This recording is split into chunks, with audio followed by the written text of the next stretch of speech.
next episode of Waifu Wars. I am that cousin that you forgot who's guarding the princess, Scooby Doo.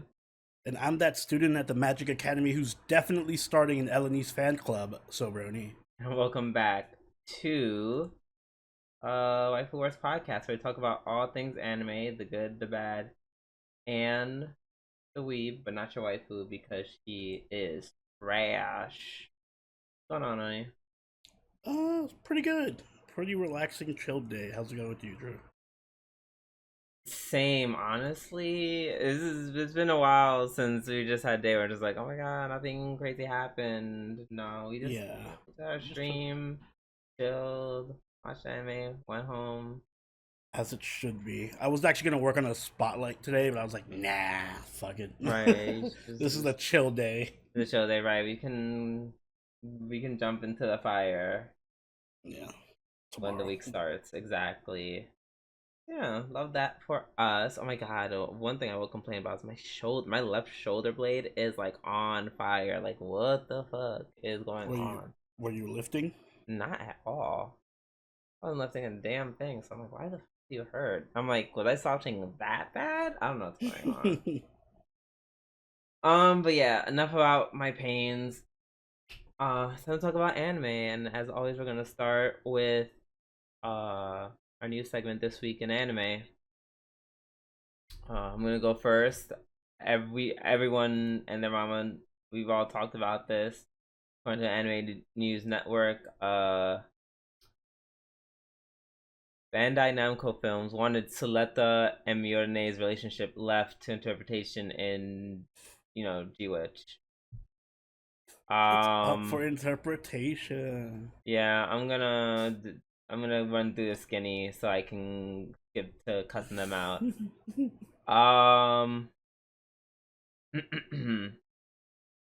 So in an interview, Ichinose, which is the voice actress for Suletta, she said in an interview, like, after a 3-year time drum, I could feel the intimacy between the two had grown. To see that in a married pair was once again very touching. And then I love how this article emphasizes all the things that clearly saw that they were married. It showed the characters wearing matching rings. Eri refers to herself as Miyone's sister-in-law, and apparently Miyone was described as Suletta's wife in the alt text of the final end card image that was shared on the official Gundam.info NA Twitter account. And yeah, so they removed in the digital version of the magazine. They were updated to remove the word marriage from Ichinose's statement. And of course, everyone was like, "Girl, what the fuck was that?" So I didn't know this was like they changed a quote from the VA. I didn't know that's what it was. But yeah, their bullshit excuse was it. Hold on. I know the bullshit excuse was somewhere here. I just read it. Maybe because I'm so like about it. Like, I'm pretending like I can't. Right. Okay. So the statement explained that the editor in charge of the magazine assumed Suletta and Miyone were married, which, because the editor in charge of the magazine has eyes like everybody else. And asked for the change to be made because the company felt it was better left to the viewer to decide if the pair were married or not. The magazine went to print without the requested changes, but then the digital releases updated to reflect the requested change. TLDR, fuck you, Bandai Namco, for being pussy, and you can't just let girls be married. Like, you can't just like just like stop silencing gay people. Like, we exist. I'm so sorry. That's why you made you made an anime about gay girls, and you were like, and then at some point you were like, oh shit, we can't talk about how married they are. Like, really? Yeah, problem. Like, I don't know. You have a problem with gay marriage? Is mentioning gay marriage really going to like tank your stocks that bad? Yeah, for me, I think it's more of a yeah. Part of me feels like it's maybe I'm giving the benefit of the doubt, but I really feel like they had no idea what they wanted to do with this series. Like they were not expecting it to be as popular as it was, and I guess they were like, "Fuck, what is the most generic, like milk toast? Don't step on any toes. Don't make any statement about anything ever." Kind of ending we can have for a series because traditionally Gundam is very good at like having like progressive points and like messaging in their shows. So it just feels weird that this is the one where it's like, oh well, fuck, we didn't know what to do, so we'll leave it up to interpretation. All I'm gonna say is, and because this is the and yeah, this is the example I'm about to use is not anime related, but like I'm tired of especially because in this time 2023, if you can't handle the gay, don't do it. At this point I'd rather just enjoy it, be everyone be hetero in your content. I'd rather prefer that than this half in half out bullshit, because then it feels like a backhanded slap to me. Like the whole thing when I was it the Bud Light Budweiser, one of the beer girls, one of them two hired a trans person to do the thing, super backlash, and then like you said, they did kind of the whole what's the best way to kind of just appease everyone, and they put like the probably the most blandest like yeah, Blood Light is part of America, and America has values, and thank the troops, and blah blah blah blah blah. And I'm just like, okay, all of that for what? You might as well not even gotten the trans person if you're gonna stand 10 toes in it. But So, see, in that case, I think that's like for backlash purposes. I don't think that they thought there was going to be backlash. I like honestly just think they don't know how to. They didn't have a ending, and they just were like, "Fuck it, just generic ending for." Because it felt like the type of ending you would see in a like really average romance anime, where it's just like, "Oh, we're ambiguously together, and there's no real satisfactory ending." but that's not the case though. They're married. They're clearly Yeah, married. but it's like Like they could have but done they it. don't do There are so many anything. ways you could have ended this anime without making them so explicitly together and married. You could have, for one, removed the wing. It could have literally. It could have been like, oh my god, like they could have just held hands and like that could have been it. We didn't have to go to the wives thing. Don't give us the wife fantasy. Just take it back because you're like, oh shit. I mean, Now did they take it everyone back? like Are it's they? Are not. they? Aren't they canonically married? I don't know. They would have to be because they showed the wedding rings. Yes, and that's my point. That and in my mind, the only reason they had to have been like fearing done this preemptively to avoid the backlash. I feel like it's all for the same reason, the same shit that Bud Light did. They're like, oh shit, I don't know. someone said the M word married, and then they said, oh shit, oh shit, oh shit. I don't We had think to that because walk that back. They literally walked back like. with. They literally walked it Yeah, back. but I don't think it was for backlash. There was no backlash. I'm pretty sure everyone watching G Witch was like, I want them to fuck on. I'm pretty sure if Letter Right and there. Mio fuck on screen, everyone watching G Witch would cheer. Like there was no backlash. It was just lazy writing. I don't know, people are so stupid. Like I can I know Listen, that game. I'm pretty sure The that Japanese are not like the Americans. The only time Japanese people will freak out is if you are a voice actor or an idol who has sex with a bunch of people. That's the only time you'll get a backlash from Japanese anime fans.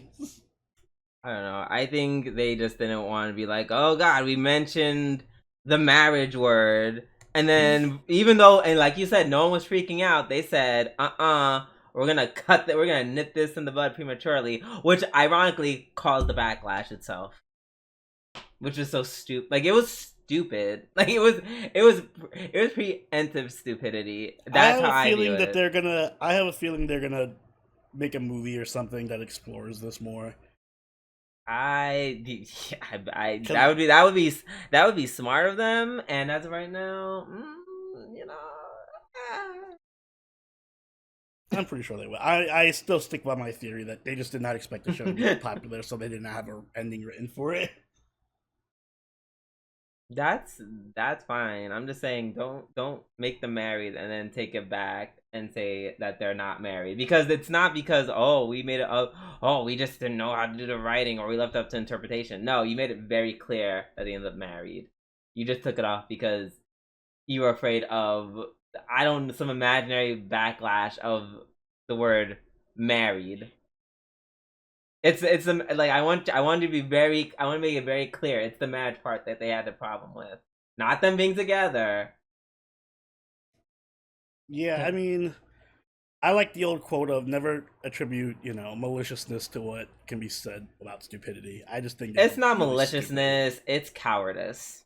It's them being pussy and them being stupid. Maybe. I think it's a combination of them just being stupid in the sense that they didn't have anything prepared and they just didn't want to do it, and cowardly in the sense that they were like, fuck, if we did this, and it'd be, I don't know. Listen, it was just a bad ending. They need to come out with a movie or something that just reiterates. I agree, it was the bad ending, but like, my problem is, it's not the ending is not the problem. It's the fact that they changed what Homegirl said, like, and said da da da marriage, and then they said, oh, not that word. Ugh. I don't know.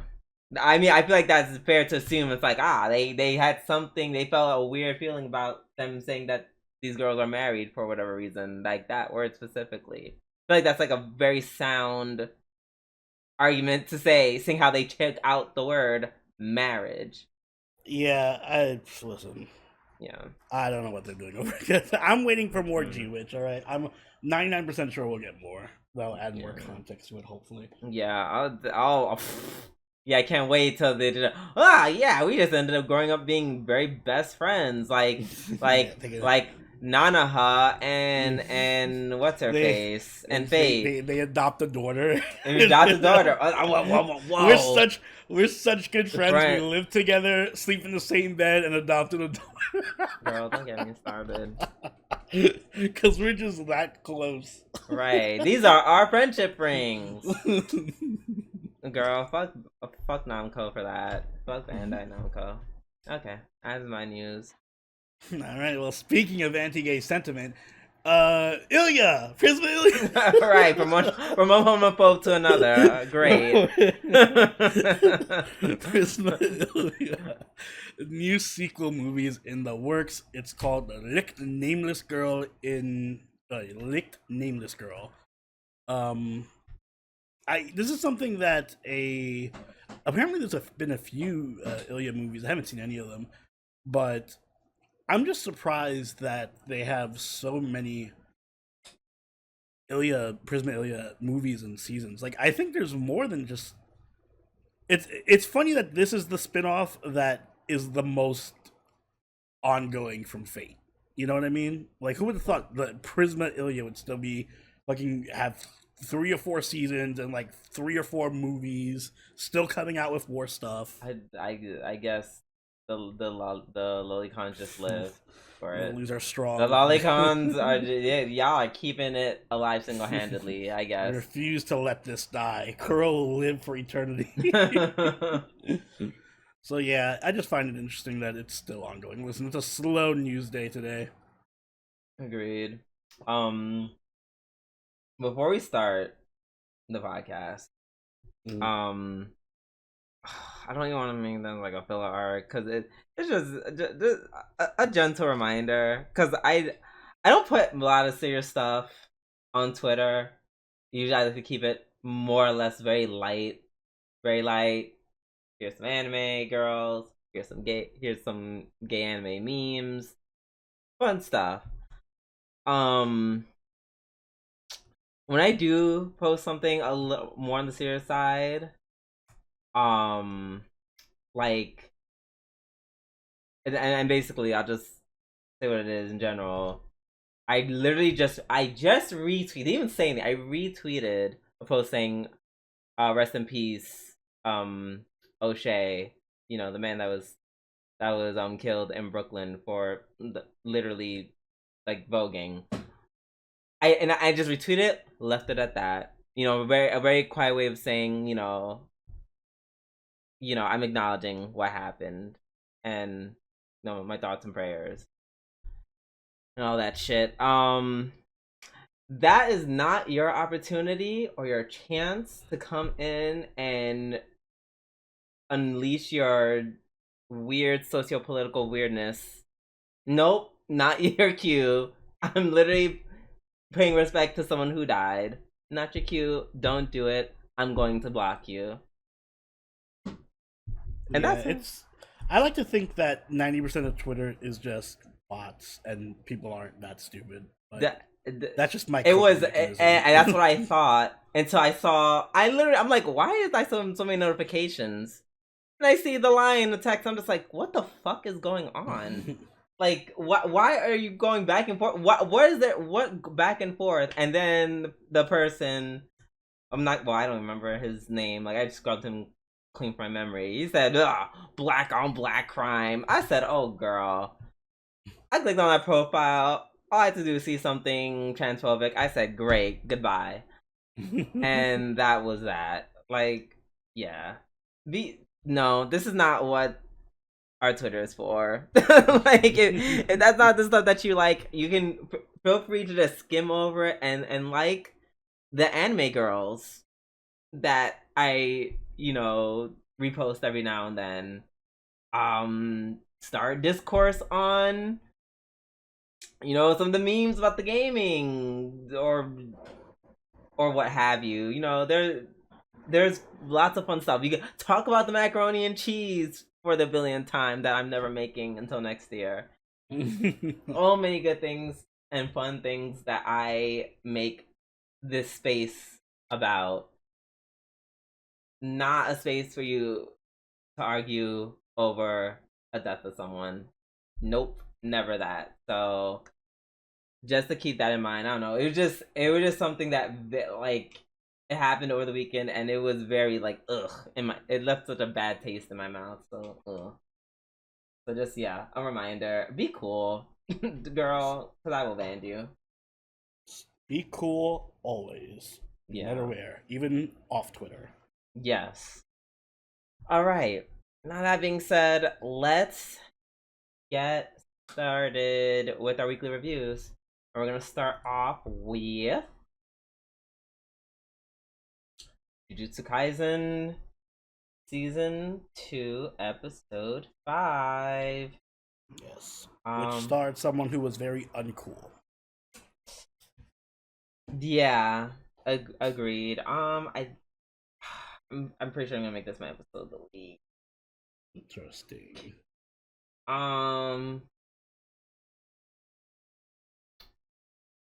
Yeah, only because I guess I made my episode of the week only because, like, once again, it was I started getting it started linking season 1 to season 2. I did not expect that Suguru was gonna like immediately become the bad guy, the main villain in this episode. I thought it was gonna be like a bit of a slow burn, but it kind of was like a very dramatic shift. And I'm not mad at it. I was just surprised. I'm not saying it's a bad thing. And I liked the can't speak juxtaposition between him and Gojo from last episode, where he was just like, "Hey, we just gotta chill. We gotta be da da da. We gotta be cool." And then Geto was all like, kind of like all murdery. And in this episode, it completely flipped, and it was clear a time skip, and you just kind of you saw the things that chipped away at him. The death of his kohai, him not sleeping, him not eating, the clapping. Which, by the way, I think that was one of the reason why I made this my episode of the week. The background music, god tier. Like, did you notice that they started like making like music based off the clapping kind of towards the end of the episode? That was so cool. No, I didn't notice it. I was like, wait, this kind of sounds like the clapping, and then clapping kind of turned into a beat. I said, oh, shit. Also, the background music, like when Gojo confronts him, also amazing. That was also really good. Yeah, just like the consistent, like it's like the music is so, or the sounds in this episode are very good at like, highlighting him like progressively just getting to that point, to that breaking point. And yeah, and then Mitch, he broke. So, funny enough for me, I didn't feel this episode for the exact reason why you liked it so much, which is I don't have the context of the first season, so it just looked like this dude went fucking crazy for no fucking reason. Like, he went from 0 to 1,000. It was like, I don't like the jujutsu thing that we're doing right now. Okay, time to murder an entire village. Yeah, I mean, I remember the events. I remember briefly the events of that. Like they covered that happening in season 1. I did. Yeah, I'm sure if I had the context, I'm gonna binge since this is going on a 3-week break. Yeah, I have plenty of time to binge season 1, which I plan to do. Yeah. So I guess maybe after I finish binging season 1, I'll rewatch this episode and have like more context to it. I realized there's like not a lot. Like there's like one like that scene where he's like in the town specifically. Like that's like the main thing that like loops into season 1 because they like went back to that scene. I'm just like, oh, I'm like, oh, I get it. But yeah, no, it will kind of, you'll understand why that was a tipping point specifically. Yeah. Yeah, season 1 will explain why that was a tipping point, but this episode just gave you so much more. Like, him being separated from Gojo, that was huge. I would say maybe if anything, it could have been like, this could have been done in 2 episodes. Maybe to really drag it along. Do I think it needs to be done in 2 episodes? Me personally, I don't think it's necessary, but objectively speaking, just so you can really, so you can really make it hit like it did with what's her face from Madoka, the blue hair girl. Whose name I forget. Sayaka. Sayaka, yes. So it can really hit because Ayaka's like her. Sayaka took a while. She was like 4 or 5 episodes slow burn. Exactly. We don't need to do all that. It doesn't have to be that long, but it was like a good burn though. But yeah, no, it is. This is very good. Yeah, like I said, the auditory sounds, the clapping, like it all just added to, like you can see his eyes, the bags getting bigger and bigger. Yeah, no, it was just like they set up the feel of the episode very well. That's why it's my episode of the week. Understandable. So yeah. Do you have anything to say about it? Anything more? Tony? Nah, it had good visuals. Okay. It also gave me a Bakemonogatari vibe towards the end. Like heavy Bakemonogatari vibe. Yeah, for sure. All right. Up next, we have Mushoku Tensei season 2 episode 5. which is my episode of the week because, oh my god, everything linked back together to Rudy being meeting all his old friends all over again. Did he ever meet his cousin? I really don't remember that. I don't think, no. That was like the first time I think he sees his cousin. I think I don't remember him seeing that guy. Right, like at all. I was shocked. Did I even say his last name? Yeah, Gray Rat, but it's No, like no, no, no, Milito's no, Gray no. Rat. Like, but prior to this episode. I don't think so. Yeah, No, they just called him Luke. yeah. That was very. Yeah, that was definitely the plot twist. I did not expect that random connection to happen. So I guess I'm not sure if Elenice is gonna want to fuck him anymore now because he's loosely related to Paul. Right. Oh, I don't know. I feel like she'll justify it. She'll be like, just not just. Well, you're not a son. Good enough for me. I do love. She had the line of the episode with the whole like where Rudy's. Well, at the very beginning, Rudy comes in. He's just like, "Oh, you're gonna be a student here. Did you take an interest in magic?" You're saying, "I've taken an interest in people your age." Right. Yeah. She's like, I like guys your age now. Yeah. I'm like, damn girl. Now you being a Shotokan. Yes. We also learned that Elenice is cursed to do the thing that she loves, or else she'll die. Yeah, So she literally has a fuck is it dudes. really a curse? Yes. It's still very accursed. Listen. Like, Oni, you are cursed to forever play FGO. Oh no. Oh fuck! Oh no! I mean, I guess if the server died, that would suck. But Yeah. Yeah. I mean,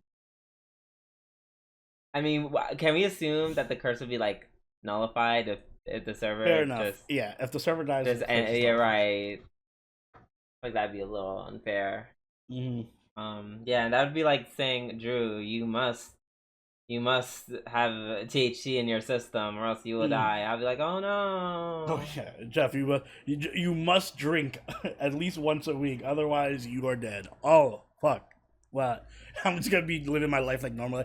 Oh, and how's that curse going? Curse. Yeah. Curse. Oh shit. Oh, Right. curse. Oh yeah, no. All right.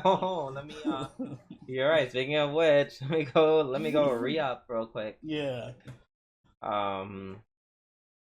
But yeah, so I hope that's a twist where she just the curse like only was like canceled a long time ago and she just keeps having sex regardless. right, she's like, oh my god, I'm free of my curse. I'm gonna keep the fucking. curse was free. The curse was over 200 years ago. Elenice. Oh wow.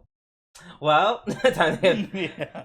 This changes nothing. right. Instead of 5 dicks per week, it's only I'm gonna have a modest 3.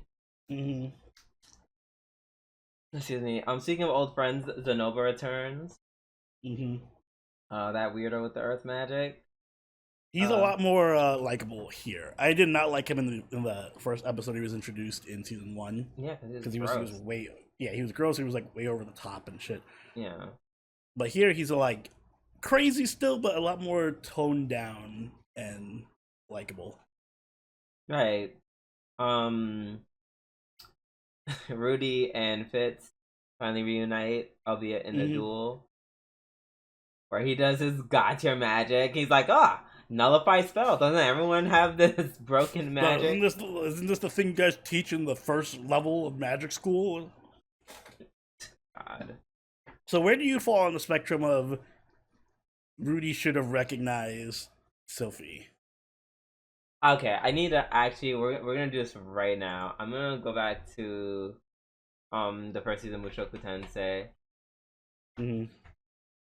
And I could just Google a picture of her. Yeah, just type in young Sophie. Young Sophie.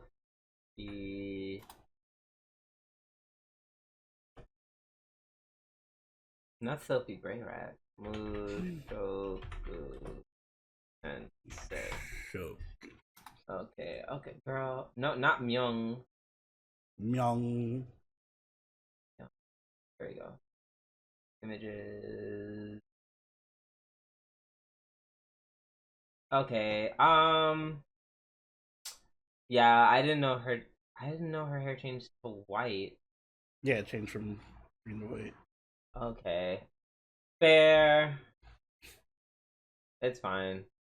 It has been like Right. 10 years. If it was, if it wasn't for if it wasn't for the hair, I'd been like, girl, you not I'll give even him a pass. It's right. yeah, it's the hair, it's the time period leap, It's the it's a I'm a guy. boy. Yeah, Yeah. exactly. Ironically though, and this is like it's like poetry, it rhymes. When he first met Sophie in season 1, he thought Sophie was a boy the whole time, and found out Sophie was a girl at the end.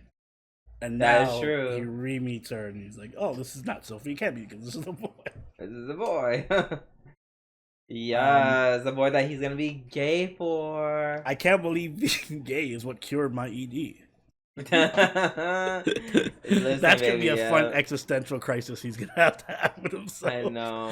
Listen, no, it's okay, Rudy. Gay cured my ED a very long time ago. I just decided to stick with it. Sarah just randomly shows up at the school. He's like, "Good news, Sarah. I figured out why I couldn't get hard. Actually, I'm gay." I'm gay. And then that's when Fitz reveals himself to be Sophie, and then she's like, "So you hate me that much, Rudy, huh? You have to lie about being gay, huh?" And then she hates him all over again. Yay! Eris really fucked him up. It's so funny. It is hilarious. Ugh. I know some people who are watching with us during our live watch, which we do every Sunday at 7 p.m. Eastern Standard Time for patrons, got the Patreon, and subscribers and YouTube members. But yeah, Sophie. When I was plugging it in, I lost train of thought. What was I saying? Let me check. I don't know. You just said Sophie, and then you said during the live watch, and then you plugged the live watch. Oh, it's about Eris. It was about Eris. Excuse Mm. me.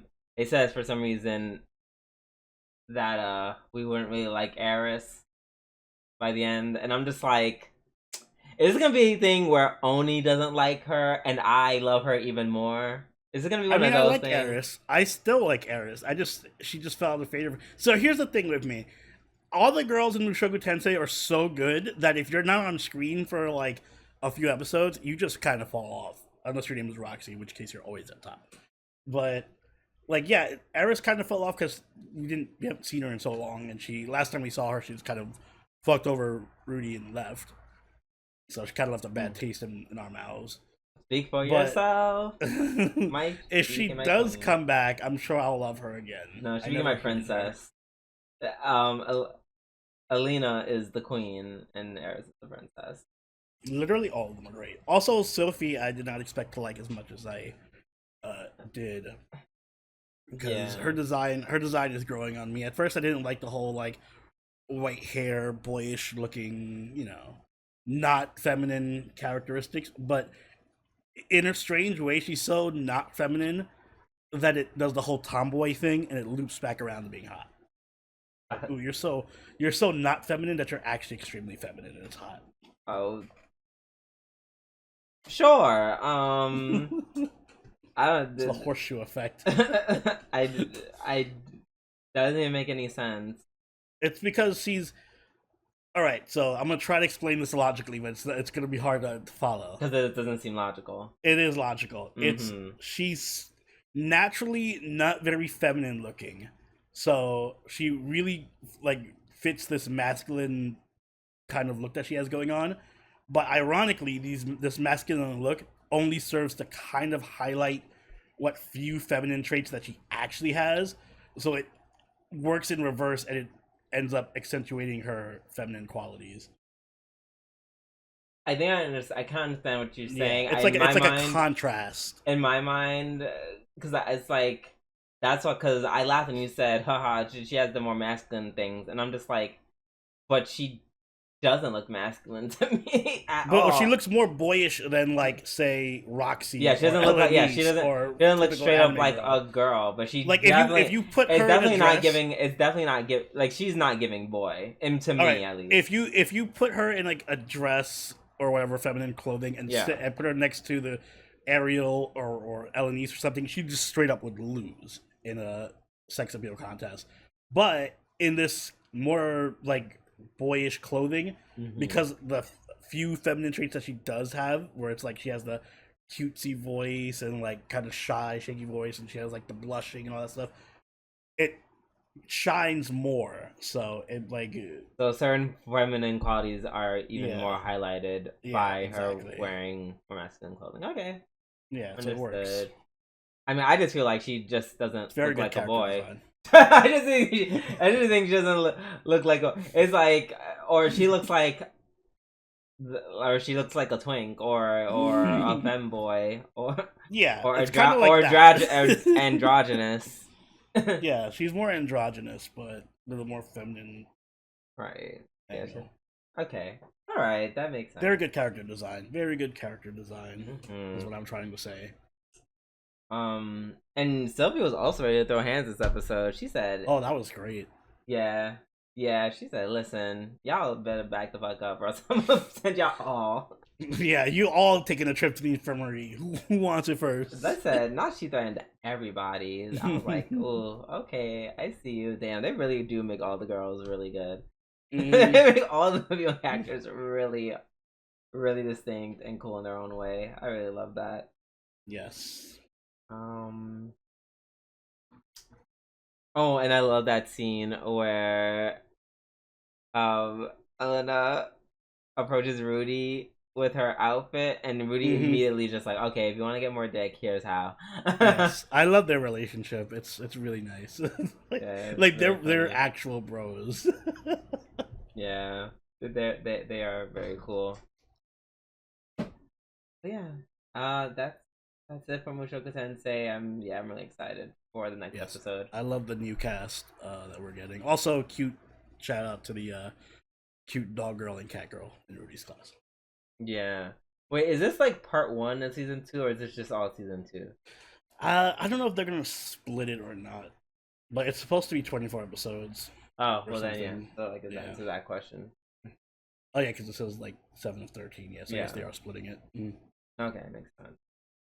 All right, up next we have Undead Murder Farce, episode 5. Oh, what a star-studded cast.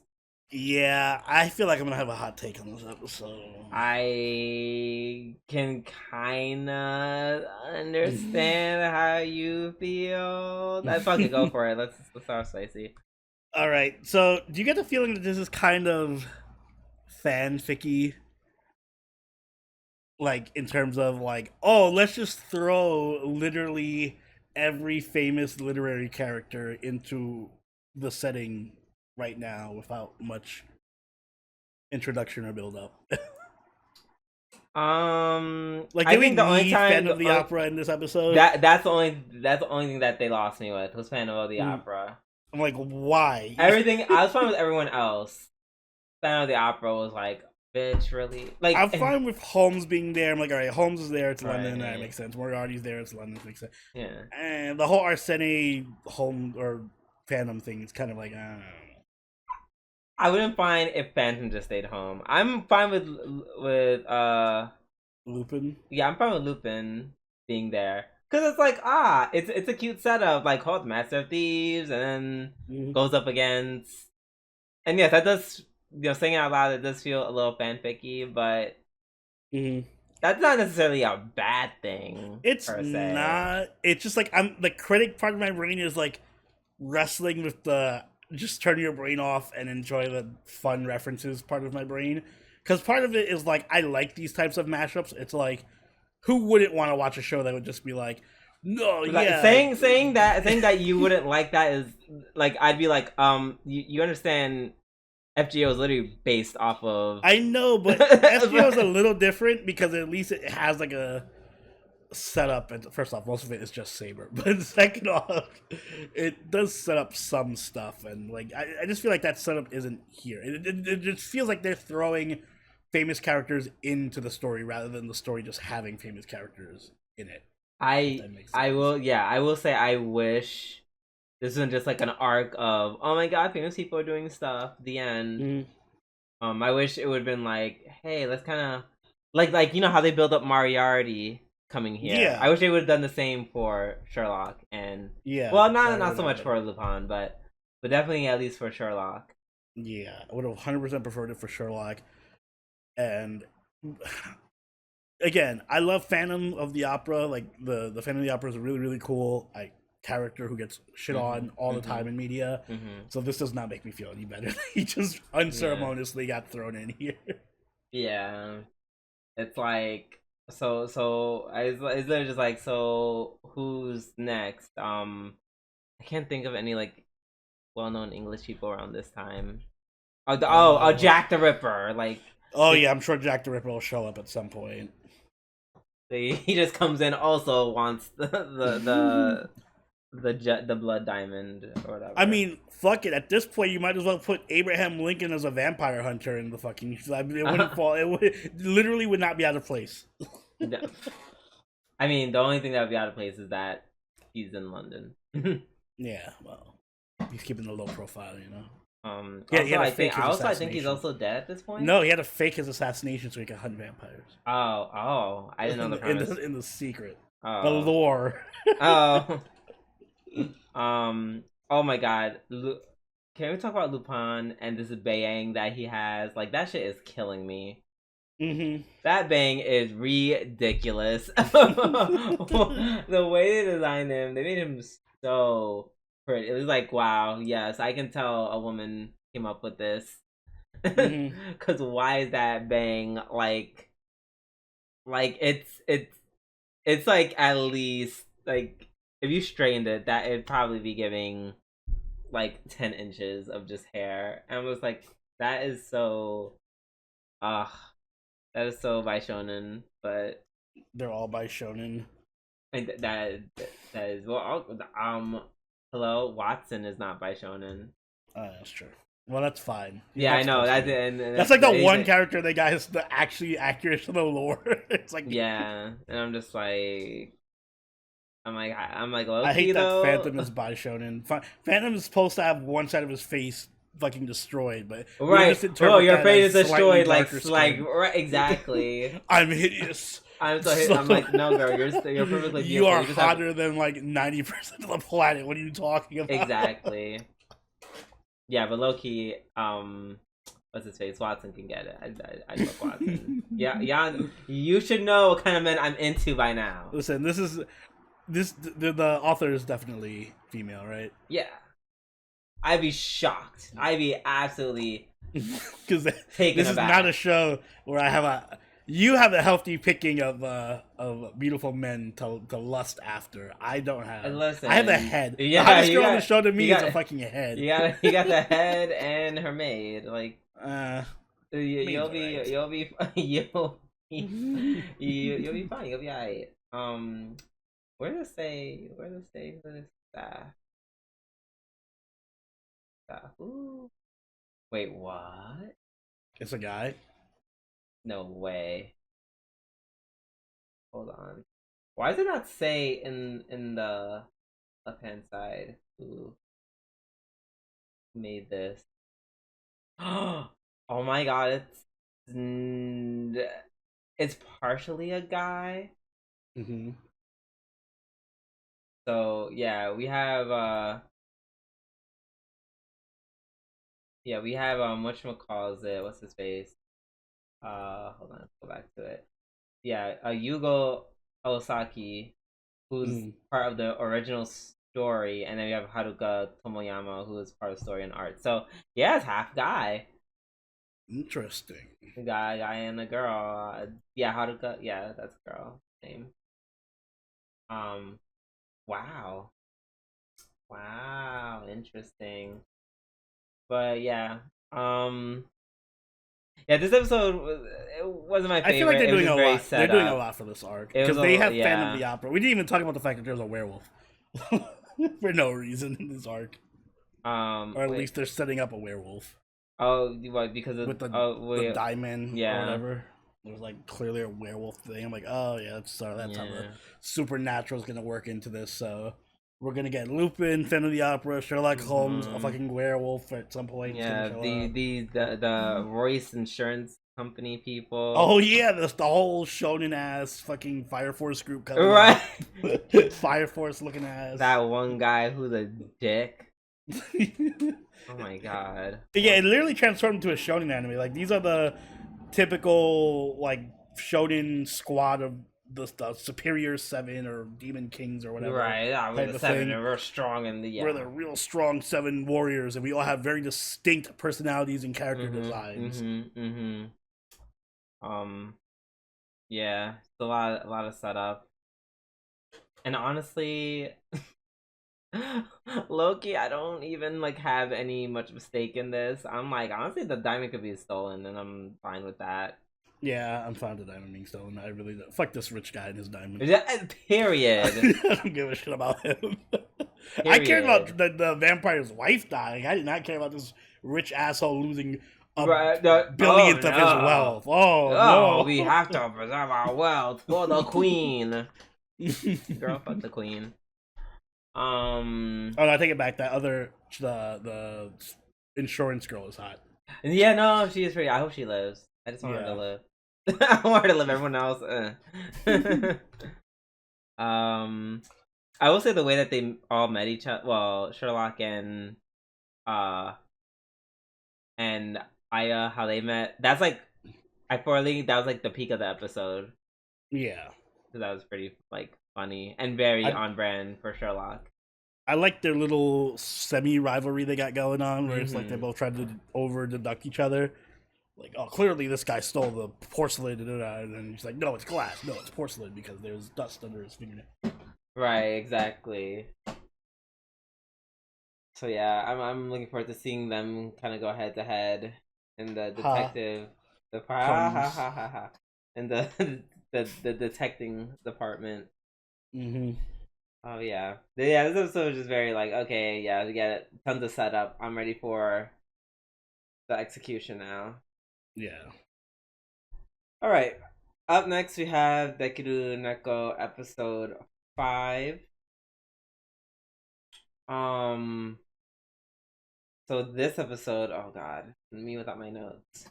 Oh no, all the notes we need for the lore and metaphors and I shit. I just want to point out some of the cute stuff about this episode. Oh, like for example, that weird art direction that happened at the party. That was really weird. That was very bizarre. It was like they superimposed their characters onto like a fucking actual book of or like photocopied images of a house or something. Yeah, it was very trippy. Very trippy. That was cute, and you know uncanny. They've had some very interesting art directions before, so it's nice that they're still doing shit like that. I like it because it gives the show like a really unique sense of style that I can't really say I've seen anywhere else. Yeah, agreed. Let's see what else happened. Yeah, they go to the girl's birthday party. Oh my gosh, Saku! I'm really surprised that Saku just bringing the cat everywhere now. Like that's just the thing. There's just a cat in an outfit. And first of all, let me tell you something. If I saw my child sitting on a stuffed animal or like a statue of a cat, quote unquote, and then that statue turned out to being a man, let me tell you something. The way I'd be like, I don't know what's worse. They're like, it's a giant cat that she's sitting on, or it's a guy in a cat suit. The moment that would happen, I would listen. That would be a birthday party for people to remember, and not for a good reason. I'd be like, who the fuck are them? I'd be like, you need to get the... Yeah, I would have cussed them out and probably told them to leave. If not, just outright start a fight. Because that's crazy.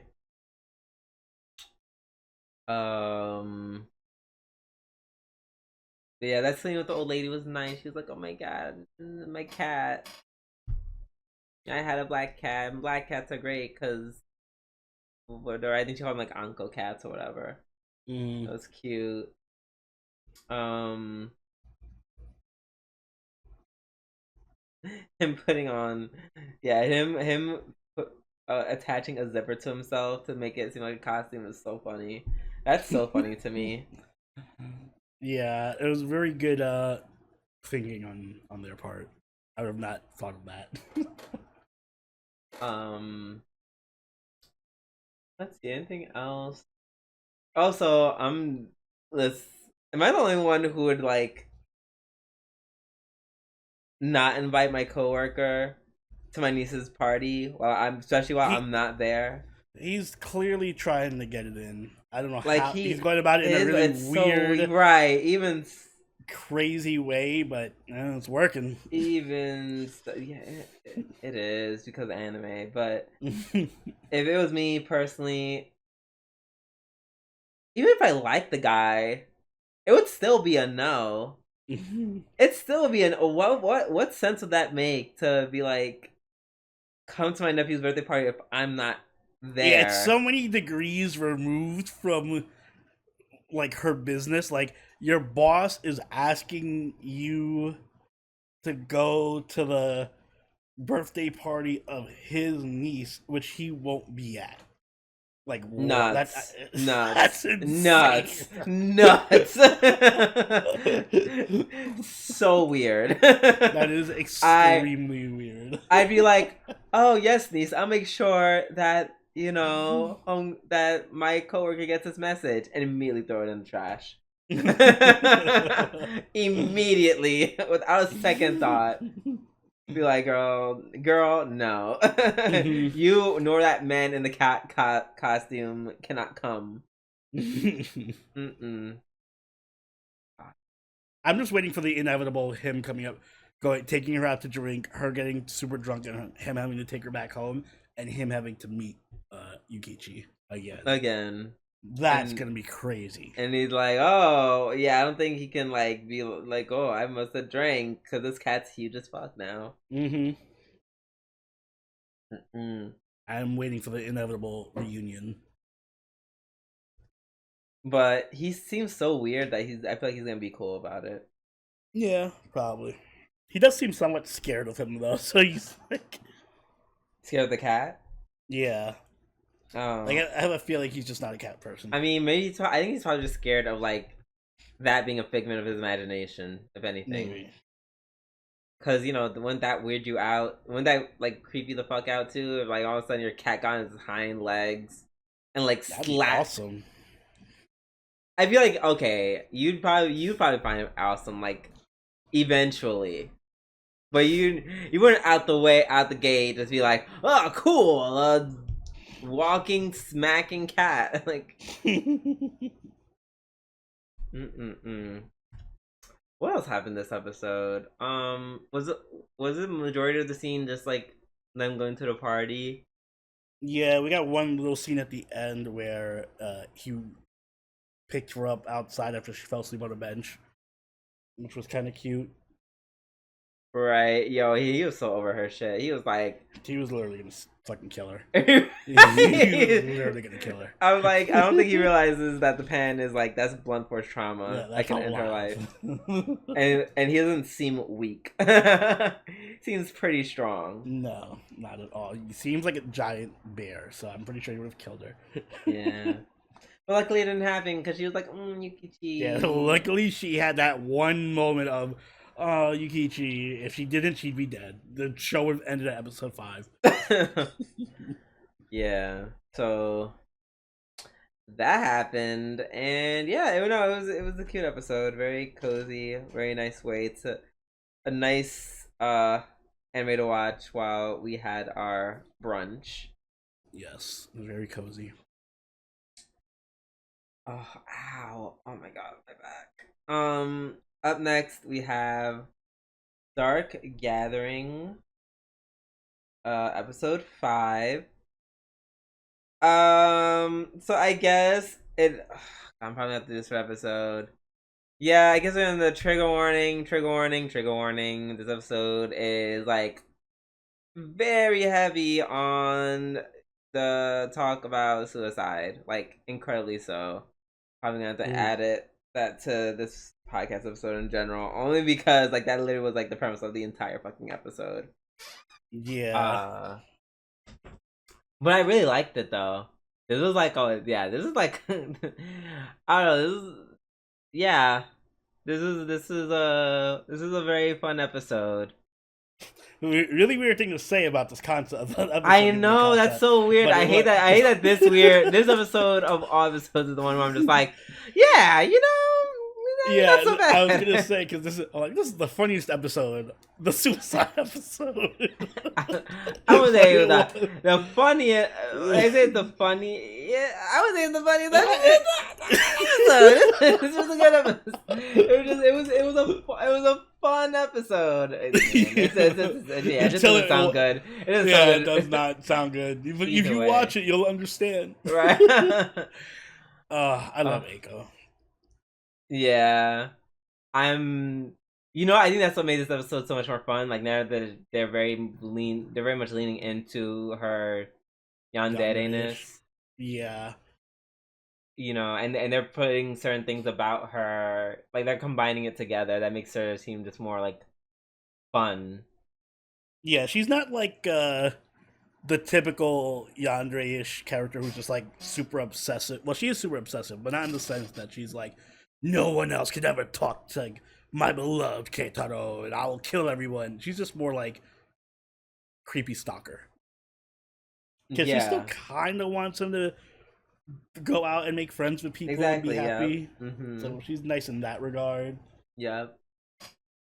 So nice that she put the glasses on him, and she was like, "Oh yeah, look at those glasses." When I saw the screen, I said, "Oh, she did not put a camera on them glasses."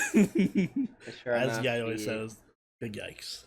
Yeah, she said Uma, and I was like, "Yeah, girl, same." Mm-hmm. But then the moment Yayoi was like, "Oh, are there potential ghosts here?" She was like, "No, what you're doing is fine. It's all the sake of love. Yeah, I want to support you. Let's just chill and watch what's happening." And also, I don't know, this is kind of, I like to think that this was continuity, but if you remember way back in episode like 2 or 3 where Keitaro was like, "Oh, I don't want to do this ghost hunting shit," and he like walked away from them, and then Yayoi got stuck in the forest, and then Eiko had to go find him to bring him to the forest. She knew exactly where he was, even though he was like in a random fucking store. So the implication is she's just been tracking him the whole time, all the time. Oh, did it show them just bumping into each other? Like, I just assumed they went together. No, they in episode 2 or 3 or whatever, he was like on his own shopping, and then Yayoi just got lost in the forest, and then Eiko was like, "Oh, I gotta go get Keitaro," and she knew exactly where he was. I thought she just called him. No, she ran into the store and got him. Bueno. So, a little foreshadowing of the stalkerist tendencies there. Okay. Yeah, and I also like that they like emphasize the fact that she's like a genius. So she's able to set up all these programs that monitor his heartbeat and give the audio. Well, that's probably through the camera, but just little stuff like that. It's creepy, but for the setting, it kind of works because you would want to monitor his heartbeat and his like vitals and stuff if we were gonna go ghost hunting. Yeah, I'm like, that is 100% fair. This is the one time that this toxic behavior is justified. Also, his new fit when he's like trying to meet them, I'm just like, girl, you look like a whole B-side Pokemon character. Yeah, I'm like, this is the most NPC getup I've ever seen. Right, and the glasses did not help. No. I'm convinced the glasses were just there for the spying. Yeah. I don't even think Eiko was like these lurk. No. Oh my god, mind you, can I say how triggered I was by that very awful conversation that's taking place between the other two people and Keitaro. Like that triggered me. What? I hate How awkward it was? yes, I can't stand someone who can't have a conversation with me. Because there comes a time at my point, like I'm not like I always joke how I say like I'm introverted. There comes a time where I'll get so bored, I'm willing to break out of my shell and talk to people because it's like okay, it's better than just sitting by myself and doing nothing. I'm even willing to talk to people. Like I hate being that bored more than anything. I'm willing to get over myself and be like, all right, just suck it up and talk to people.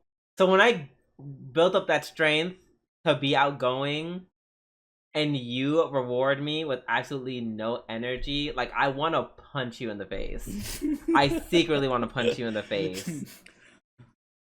Like, learn how to have a conversation. Like, it's like, and I'm not even saying like this is on Keitaro, like at all. Like it was definitely on them, like on Toodly Toodledum. Yeah, they were all just socially awkward. You can't sit 3 socially awkward people at the table together.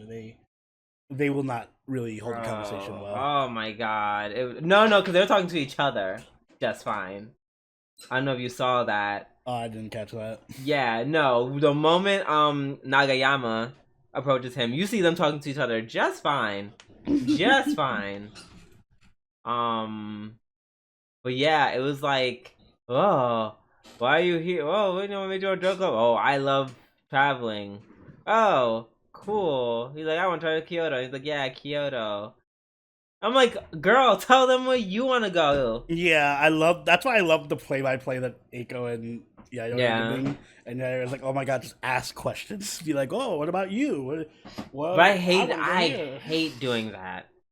I shouldn't even have to do that. If I feel like I'm pulling teeth to talk to someone, I'll stop after like you literally have like a minute or two. If it feels like I'm trying too hard to talk to you, I feel like you would have literally got up and been like, all right, bye bitches, and walk to another table. No, this is college me. I would put in more effort. Now, yeah, no, well, because then I wouldn't want to be rude. I want to seem rude, be like, "Oh, bye, bitches," and then just walk off. The feeling to do, the desire to do so would be in my chest, but I wouldn't just outright be like, "Ah, fuck you, girls," and walk off.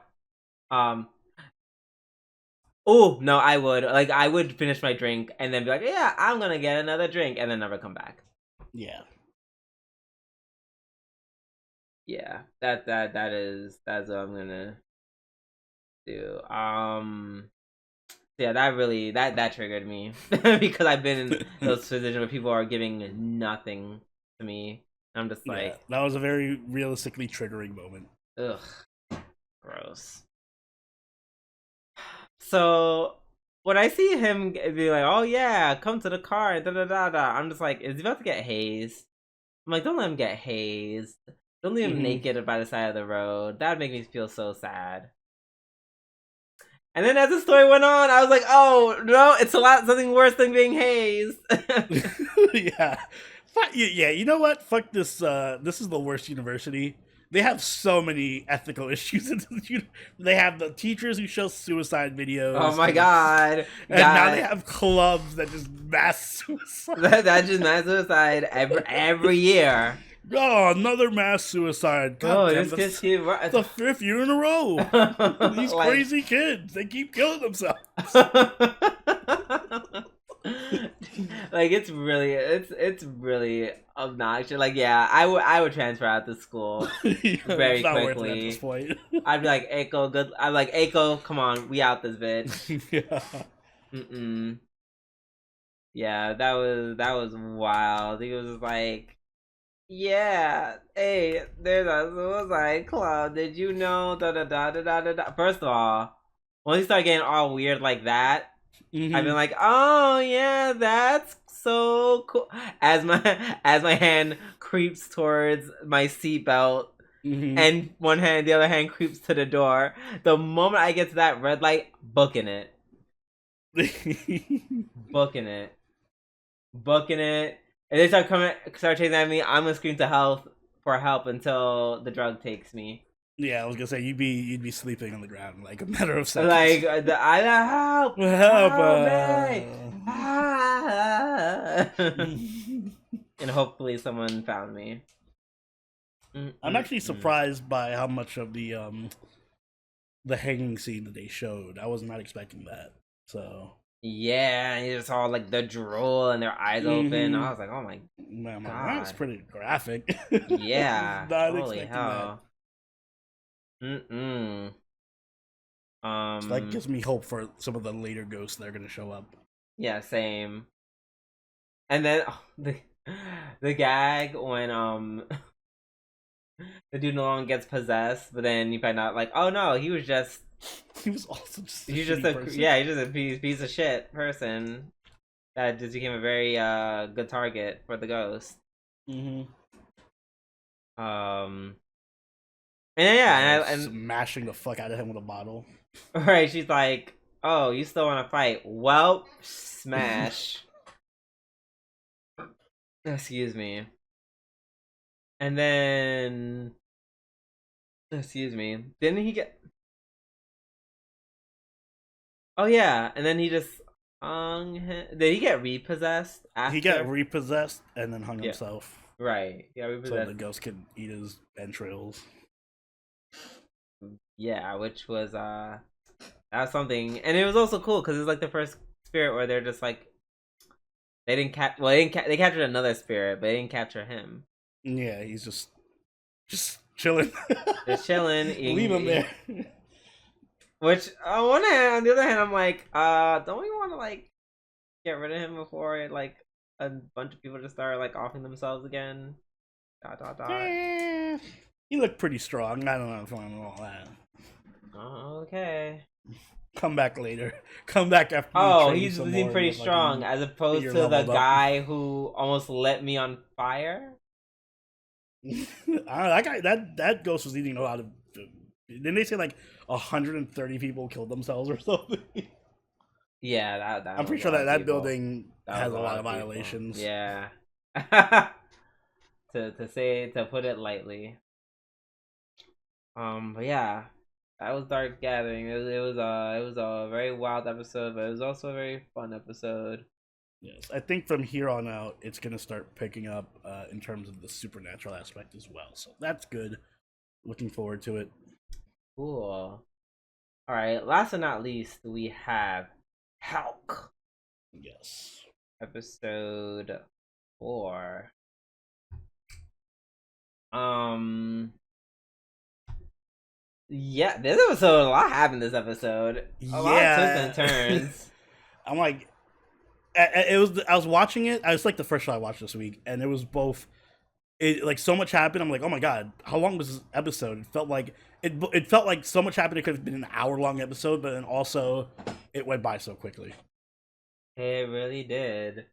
So apparently the humans are evolving. Mm-hmm. Everyone's a hero. When everyone's super, no one is. Yeah. And then I love that how like as quickly as they were like, oh my god, they're such a threat, and then immediately they just started getting fucked up. Vermilion started blowing them, thinking them come. Helck didn't fight them per se. Hyodai was like, bitch, call me Piccolo and make quick work of Homegirl, which I thought was really badass. I really liked that. So I thought they were just gonna write her off as like, huh, side character C who gets fucked up. Mm-hmm. But she had a really cool comeback, and she ended up more or less beating the leader. Yeah, so she actually got her moment to shine. She was like the only one so far who didn't really her and the priest were the only ones that didn't really have a moment to shine until this episode. Yeah. Yeah, my man Dorsey with the barrier that Finally, his barrier activated. yeah, he was like, haha, I've been chanting this for 30 minutes. Mm-hmm. And now it's time. And then, yeah, and then even so, he's still so funny because he's had the gag where, um, he was like, oh, everyone, shut up. I'm going to talk ad nauseum. But no, do not respond to me when I say something or ask questions. No, everyone be quiet. Like that was very funny. He was like having a conversation with them, and then when they asked him questions, like, "Shh, quiet, quiet, quiet. Okay, but I'll answer your question now. Right. So that was very funny. Also, Mm-hmm. Vermilion said something that was interesting. She said that the last hero was born 255 years ago. Mm-hmm.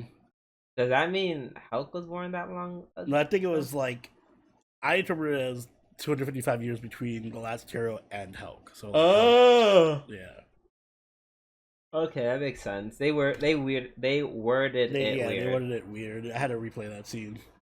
Okay, cool. Um, but yeah, yeah, just a lot of wild wacky action happening in the scene. Uh, then the floor collapses, and then they're like, "Hey, this teleportation spout's you kind of turn into a black hole." I guess someone saw Mushoku Tensei, Yeah. and Vermilion and Hulk get thrown into the portal onto a what I assume to be is a deserted island Mhm. potentially.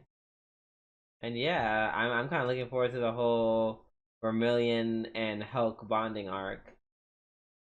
Yeah, it's gonna be a nice little. I'm actually kind of glad it's moving to a different location because that island looked really pretty, and the demon world was kind of very Drab. not pretty. It was drab, yeah, samey looking kind Yeah. of. So I'm like, good. We got a much better setting, and I'm looking forward to seeing their interactions with each other. Agreed. Hmm. Yeah, I feel like I don't really have. Yeah, I don't have much to say. Oh, the leader was someone that Hulk actually knew. Mm-hmm. Was interesting. Also, yeah, was Hulk.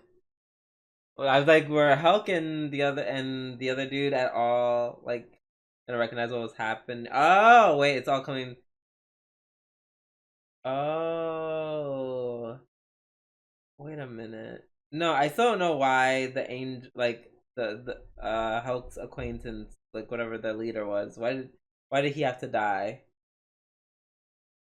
Like, why did he get killed by the? Yeah, by the angel. I'm not sure. They didn't really explain that. In my mind, because it happened like immediately, I thought that like I don't know if you kill them or they're not alive, the spell was gonna become unstable. Maybe, but maybe there I was like something. because like the moment he got stabbed, they spoke for like a few words and then Mhm. the ground gave way. I like that there is a sense of mystery and it's not super straightforward because it's like it gives me something to think about every week, like from Yeah, episode to episode. yeah. Each So, episode is just like more questions. mm-hmm. Oh, very very interesting indeed. But yeah, even though so much happened, I feel like there wasn't much to say about it. It was just very straightforward, Mm-hmm. despite the questions. But yeah, but it was a good episode, all in all. Yep, Can't I enjoyed it. complain. I'm looking forward to the new arc. All right. With that being said, that is the end of the weekly reviews and also the end of our podcast. So, only if you be a dear and take us away. Guys, if you enjoyed this week's episode of the Waifu Wars podcast, make sure you hit the like button and subscribe to catch every episode as they go up. If you haven't already, do follow us over on Twitter, follow us on Twitch, and join the party in our Discord, all linked in the description down below. If you'd like, you can become a channel member or patron and support us over on Twitch as well. You can join us for our weekly live watches, all that good stuff. We're watching Mushoku Tensei, and that's it for now because Jujutsu Kaisen is going on break. So, Drew, do you have anything you'd like to add? Um, I'm surprised that and this is no shade to men. Well, this is kind of shade to men. I'm sorry. I'm surprised that a dude made um what's the English version of that anime? Rent a Girlfriend. Mm-hmm. Um, only because if nothing else, the girls are styled so well. Like it's not like that very typical like meh like fashion that's just like Did you see the new okay. girl? I didn't see the new guy. I'm just looking at the cover art on Annie chart, and I'm just like, and I thought to all their looks, I'm just like, they look so pretty. They're Yeah, actually very they're well really dressed. cute. Like they're very well dressed, and I'm just a little surprised that like a man styled it. I feel like in my back of my head, I'm like, he definitely got help probably styling these girls, but they look very good. Here, Yeah. let me show you the. Let's see a quick pic of the new girl for the season. Mm-hmm. I'm She's like, so what? cute. It almost makes me want to watch it. I was like, Almost. I was like, what in the isekai is going? Oh yeah, I know. I'm sure. Oh, not a loli with the fangy tooth. Oh, that is Yeah, it's like it screams me. it's really up your alley. I also I think she's like a VTuber or streamer or something Oh too. my I god. really want to watch it. Oh my gosh. I Fight hate the that urge. it's Fight the urge, Oni. the girls are so good, but the show is so trash. Fight No. the urge. I will continue to fight the urge. Yes. But as always, this has been Sobroni. Andrew, we do. I'll catch you all next time. Later. Bye.